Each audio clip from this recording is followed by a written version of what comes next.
গ্রাম কমিটির সম্মানিত সভাপতি উপস্থিত আছেন, রায়পুর ইউনিয়নের সংগ্রামী সভাপতি জনাব রাজ্জাক তালুকদার উপস্থিত, 7 নং রায়পুর ইউনিয়নের সংগ্রামী সাধারণ সম্পাদক বাবুল ফকির এবং আমার বন্ধুবর নেত্রকোনা জেলা বিএনপির সংগ্রামী সভাপতি অধ্যাপক ডক্টর মোহাম্মদ আনোয়ার হক সাহেবের ছোট ভাই, নেত্রকোনা সদর উপজেলা বিএনপির যুগ্ম সাধারণ সম্পাদক, আপনাদের এই ইউনিয়নের জামাই জহিরুল হক সহ অনেক সিনিয়র নেতৃবৃন্দ, এখানে পরিচয় দিলে আসলে অনেক সময় লাগবে, যুক্ত করবে। তো সংগ্রামী নেতৃবৃন্দ, আমাদের আসলে এখানে তো বক্তব্য দেওয়ার কিছু নেই। আমরা যাকে নিয়ে আজকে এখানে আলোচনা এবং কমিটি গঠন, সে আমাদের মধ্যমণি, আমাদের নেত্রকোনা জেলা বিএনপির সংগ্রামী সভাপতি অধ্যাপক ডক্টর মোহাম্মদ আনোয়ার হক সাহেব। উনি ইতিমধ্যেই আসলে ভাগ্যক্রমে আপনারা ওনাকে পেয়ে গেছেন, তো ইতিমধ্যে উনি ওনার বক্তব্য পেশ করে গেছেন। হয়তো আমরা সময় জ্ঞাপন করার জন্য আমরা স্থানীয় নেতৃবৃন্দ আপনাদের কিছু কথা বলবেন। এখানে হচ্ছে আমরা গ্রাম কমিটি করব। গ্রাম কমিটিটা হচ্ছে প্রতিটা গ্রামে গ্রামে আগামী 12 ফেব্রুয়ারি যে সাধারণ নির্বাচন অনুষ্ঠিত হবে, সেই নির্বাচনকে সামনে রেখে আজকের এই গ্রাম কমিটি। এই গ্রাম কমিটি কিন্তু অত্যন্ত গুরুত্বপূর্ণ বিষয়। এই গ্রাম কমিটি করার জন্য আমাদের বিএনপির ভারপ্রাপ্ত চেয়ারম্যান জনাব তারেক রহমান, উনি কিন্তু সেই লন্ডন থেকে উপলব্ধি করেছেন যে দলকে এবং দেশকে আমরা যদি আগামী নির্বাচনে যে বৈশ্বিক ষড়যন্ত্র, দেশি বিদেশি ষড়যন্ত্রের হাত থেকে যদি আমরা রক্ষা করতে হয়, তেমন আমাদের তৃণমূলে গ্রাম পর্যায়ে আমাদের যেতে হবে। গ্রাম পর্যায়ে নেতাকর্মী এবং সাধারণ জনগণকে বোঝাতে হবে যে আগামী দিনে যে জাতীয় সংসদ নির্বাচন হচ্ছে, সেই নির্বাচন কতটুকু গুরুত্বপূর্ণ। আমাদের ভারপ্রাপ্ত চেয়ারম্যান আগামী 25শে ডিসেম্বর উনি বাংলাদেশে আসবেন। বাংলাদেশ বিমানবন্দরে সকাল 10টায় উনি আমাদের দীর্ঘ 18 বছর পর উনি আসবেন, বাংলাদেশের মাটিতে পা রাখবেন। সংগ্রামী নেতৃবৃন্দ, আপনারা 31 দফার বিষয়ে অনেক কথা হয়েছে। 31 দফার অনেক গুরুত্ব। 31 দফার মধ্যে বাংলাদেশ অবকাঠামো থেকে শুরু করে বহির্বিশ্বের আক্রমণ থেকে শুরু করে আমাদের বাংলাদেশের সাধারণ জনগণের ভবিষ্যৎ নিয়ে চিন্তা করা, স্বাস্থ্য সেবা, মহিলাদের জন্য, মহিলাদের বিষয়ে অনেক কথাই 31 দফার মধ্যে রয়েছে।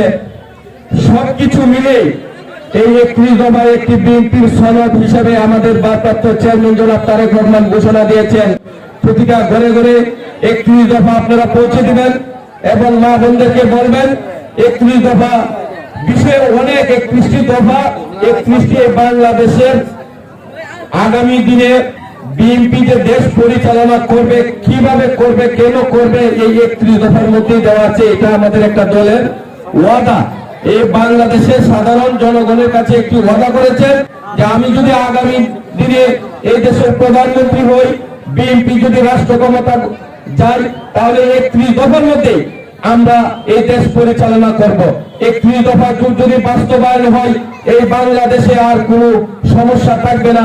প্রত্যেকটি সেক্টরে 31 দফার মধ্যে দেওয়া আছে। সংগ্রামী নেতৃবৃন্দ, আরেকটা বিষয়, আগামী 12 ফেব্রুয়ারি যে নির্বাচন, বাংলাদেশের সবচেয়ে কঠিন নির্বাচন হবে আগামী 12 ফেব্রুয়ারির এই নির্বাচন। আমরা সকলের সতর্ক থাকতে হবে। এখানে গ্রাম কমিটি হবে, গ্রাম কমিটির অনেক কাজ। প্রতিটা ঘরে ঘরে গিয়ে আমাদের মা বোনদেরকে বলতে হবে, আমরা পুরুষ যেরকম ভোটার অর্ধেক, নারী ভোটার কিন্তু অর্ধেক। নারীরা হয়তো ঘরের বাহিরে যায় না, কিন্তু পুরুষরা কিন্তু ঘরের বাহিরে থেকে, বাজারে থাকে, ঘাটে থাকে, তারা কিন্তু অনেক বিষয় কিন্তু তারা অবগত হন না। তাই নারীদেরকে বিশেষ গুরুত্ব দিতে হবে। আমাদের ভারপ্রাপ্ত চেয়ারম্যান জনাব তারেক রহমান উনি ঘোষণা দিয়েছেন।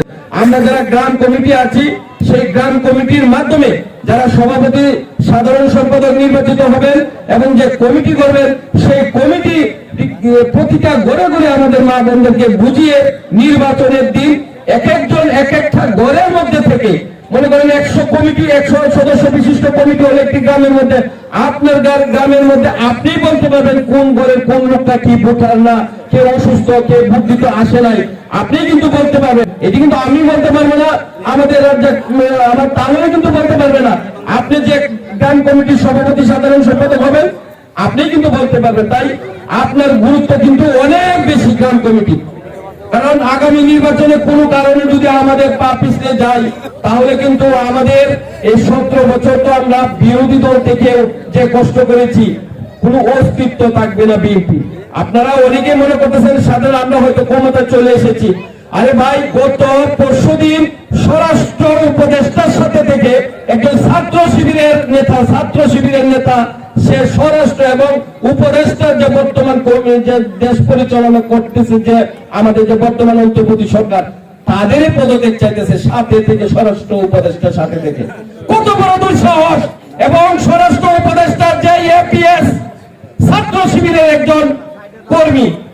তাই আপনারা সাধারণভাবে নিলে কিন্তু চলবে না আগামী নির্বাচন।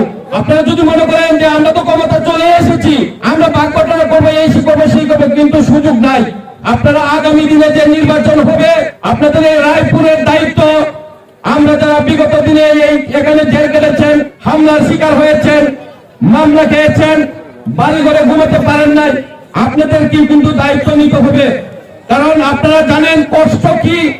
17 বছর বিরোধী দলে থেকেছেন, আপনারা কিন্তু জানেন যে বিরোধী দলের কি জিনিস। তাই আপনাদেরকে অনুরোধ করব, আগামী জাতীয় সংসদ নির্বাচন শুধু দানের শীষের পক্ষে, যারা দানের শীষ প্রতিষ্ঠা ঘরে ঘরে গিয়ে বলবেন যে দানের শীষে ভোট দেওয়ার জন্য, আপনারা জানেন একটি চক্র, একটি দল নিজেকে আগামী দিন একটি বিষয় আপনারা গতকালকে 16 ডিসেম্বর আমরা নেত্রকোনা ফুলের তোড়া দিয়ে আমাদের সভাপতি জনাব অথবা ডাক্তার মোহাম্মদ আমিনুল সাহেব আমরা সকাল 8টায় ডিসি অফিসে আমরা ফুলের তোড়া দিয়ে স্টেডিয়াম মাঠে গিয়েছি।